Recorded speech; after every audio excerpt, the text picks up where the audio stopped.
અને એમનું નામ પાયલ છે. અમે લોકો ગુજરાત નેશનલ લો યુનિવર્સિટી થી આવ્યા છે અને અમે લોકો કાનૂન ભણીએ છીએ. તો તમે એક એને પોતાનું નામ બોલશો પહેલા? તમારથી ચાલુ કરીએ. Kailash very good. પછી તમારું? જસ્મીન. પછી તમારું? Very good. પછી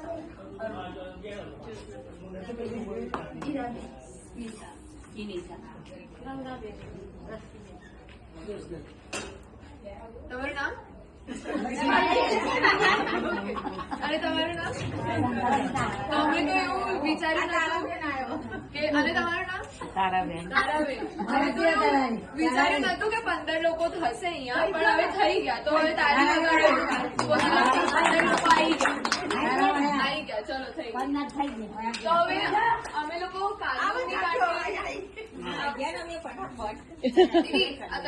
અમે લોકો કાનૂની ભણવાનું કરીએ છીએ. તો અમને કોલેજ તરફથી કીધું હતું કે આવું કામમાં આવીને એક વસ્તુ પર વિષય પર બોલવાનું છે.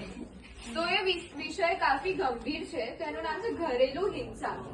હવે ઘરેલું હિંસા એક બહુ ગંભીર વિષય છે. તો આપણે એક વાર્તાથી ચાલુ કરીએ. તો એક આવા જ ગામડામાં સુનીતા નામની એક દીદી હતી.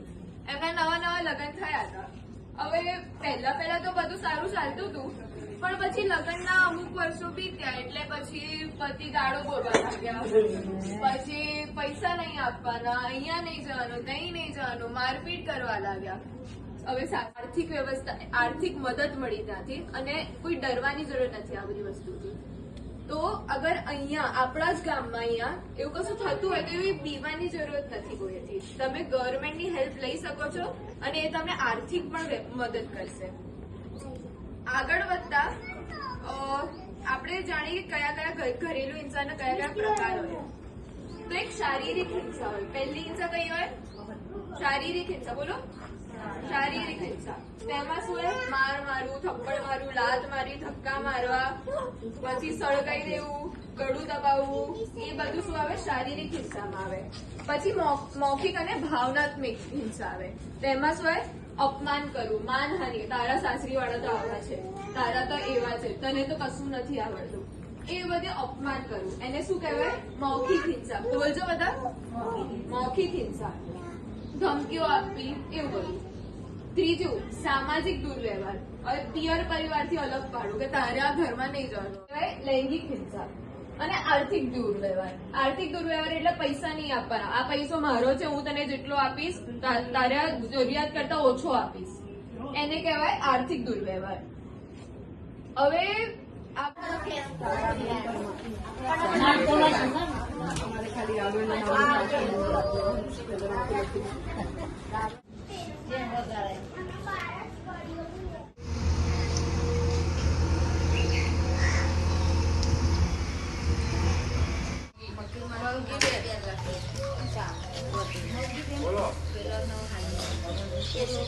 અમારી એક યુનિવર્સિટી છે, વિદ્યાલય છે અમારી ગાંધીનગરમાં. આપણે પીડીયુ સાહેબ છે તમે? ઠીક છે. તો ત્યાંથી આવ્યા છે. તો અમારે એક આમ સંસ્થા કહીએ છીએ, જે અમે LSC કહીએ છીએ, જે આવી રીતે બધા NGO હોય કે આમ સામાજિક કાર્યો કરીએ છીએ અમે. તો એના માટે હવે પછી વિદ્યાલયોમાં જઈએ છીએ, આવી રીતે ગ્રામ પંચાયતમાં જઈએ છીએ, આવા એક સેશન લેતા. આજનો થોડો ગંભીર મામલા ઉપર વાત કરવાની છે, ઘરેલું હિંસા પર. અને એ એટલે આપણે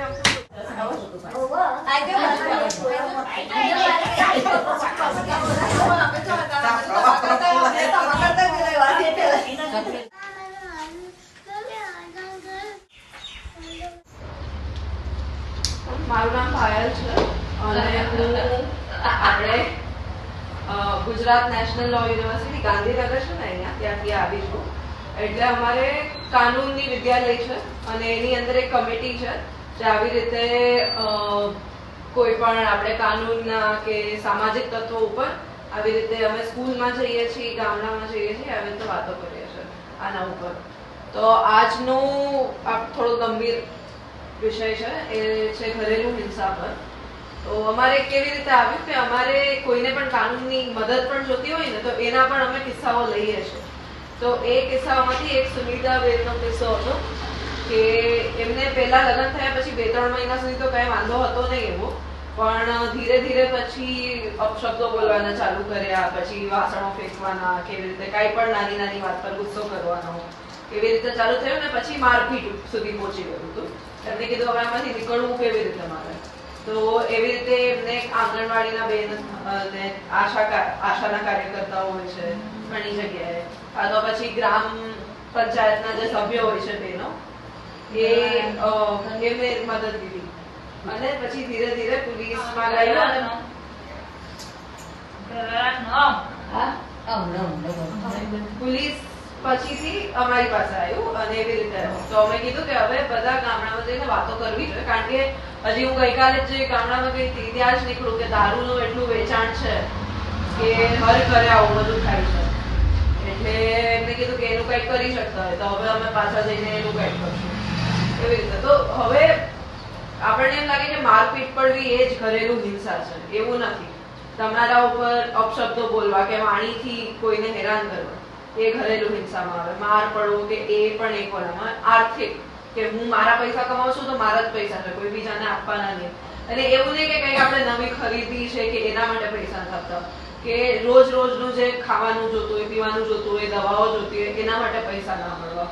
પછી લૈંગિક શોષણ એ આપણા સમાજનો બહુ ખરાબ છે જ, એના ઉપરથી હવે કાયદો તમારા લગ્ન થઈ ગયા હોય પછી જો શોષણ થતું હોય તો એના ઉપરનો કોઈ કાયદો નથી, પણ બીજા તરીકે કારણ કે જો આવી રીતે શોષણ થતું હોય તો મારપીટ ને એ પણ ઘણી વાર થતું જ હોય છે, ખાલી એક વસ્તુ ના થતી હોય એ છે આ. અને આપણને એમ લાગે ખાલી બહેનો ઉપર પ્રત્યે થાય છે, એવું નથી. જે નાના નાના બાળકો હોય જે આવી રીતે હજી ઉછેર થતો હોય એ આવું બધું જોવે તો એમની માનસિક સ્થિતિ પર પણ અસર થતી હોય છે. હવે આપણને વાંધો ત્યાં આવે કે ખબર કેમ પડે કે કોઈના પ્રત્યે થાય છે, કારણ કે આમ તો આ ઘરનો મામલો કહેવાય, કોઈ બહાર આવીને કહેવાનું નથી કે મારી સાથે પુરુષ પ્રધાન આપણે છે આપણો સમાજ, એટલે કોઈ બહુ બહાર આવીને ડરતા હોય છે કહેતા. પહેલા તો તમારે મને તાળી વગાડો કે તમે લોકો આયા છો. અમને તો કોઈ જ નતું મળતું, અમે તો ઉમ્મીદ જ છોડી છે કે કોઈ આવશે, અહીંયા આશા જ નથી અમને. તો તમે thank you so much for તમે અહીંયા આયા. તમે લોકો છે ને એક બહુ ગંભીર વિષયના બારેમાં વાત કરવામાં આવ્યા છે જેનું નામ છે ઘરેલું હિંસા. તમને ખબર છે ઘરેલું હિંસા શું હોય? ઘરમાં જે પુરુષ અને સાસરી પક્ષવાળા કોઈ હિંસા કોઈ પણ પ્રકારની કરતા હોય એને ઘરેલું હિંસા કહેવાય. તો એક વાર્તાથી આપણે ચાલુ કરીએ તો આપણા જેવી સુનીતા નામની એક દીદી હતી જેમના નવા લગ્ન થયા હતા.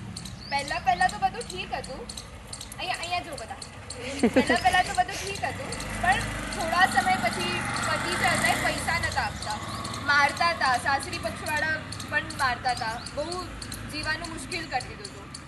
તો જ્યારે એમને સાસરી પક્ષવાળાએ કીધું અને પિયરે કીધું તો એમને કીધું આ બધું તો સહેવું પડે, કેવું આપણે લગ્ન કર્યા છે તો આ બધું આપણે સહેવું પડે. તો બહુ વર્ષ એવી રીતે બીતી ગયા, આવું જ ચાલતું રહ્યું. પતિ મારતા હતા, ગાળો બોલતા હતા, સારી રીતે વાત નતા કરતા, પૈસા નતા આપતા. તો બહુ વર્ષો આ જ ચાલતું રહ્યું. પછી સુનીતા એની મોટી બહેનને કીધું કે આવું થાય છે મારા ઘરમાં. તો એની મોટી બહેનનું નામ હતું આશા. તો આશાએ કીધું કે આ બધું વસ્તુ નોર્મલ નથી, આ એક ક્રાઇમ છે, કે આ અપરાધ છે, ગુનો છે આ બધું કરવાનો. તો પછી એને સુનીતાએ એવી કમ્પ્લેન કરી અને એને સરકારની તરફથી સુરક્ષા મળી. અને તમારી આસપાસ પણ કોઈ સ્ત્રીઓ હોય ને તો એમાં શું આવે? અપમાન કરવું, માનહાનિ કરવી, ધમકીઓ આપવી અને ચરિત્ર પર શંકા કરવું કે આ બહાર જાય છે, કોની જોડે જાય છે, ક્યારે જાય છે, શું કરે છે, મને તો ખબર નથી. એવી બધી મૌખિક હિંસા. સામાજિક દુર્વ્યવહાર. હવે સામાજિક દુર્વ્યવહાર એકવાર બોલો કયું? સામાજિક દુર્વ્યવહાર. હવે એમાં આવે પિયર પરિવારથી અલગ પાડવું, કે તારે તારા પિયરને નહીં મળવાનું, તારા મમ્મી પપ્પાને નહીં મળવાનું, તારે એવું અલગ પાડવું. Very good. હવે પાછળના પેજ પર આવી જાઓ. હવે વન સ્ટોપ સેન્ટર છે ગાંધીનગર, એની પર તમે કોલ કરી શકો છો. એનો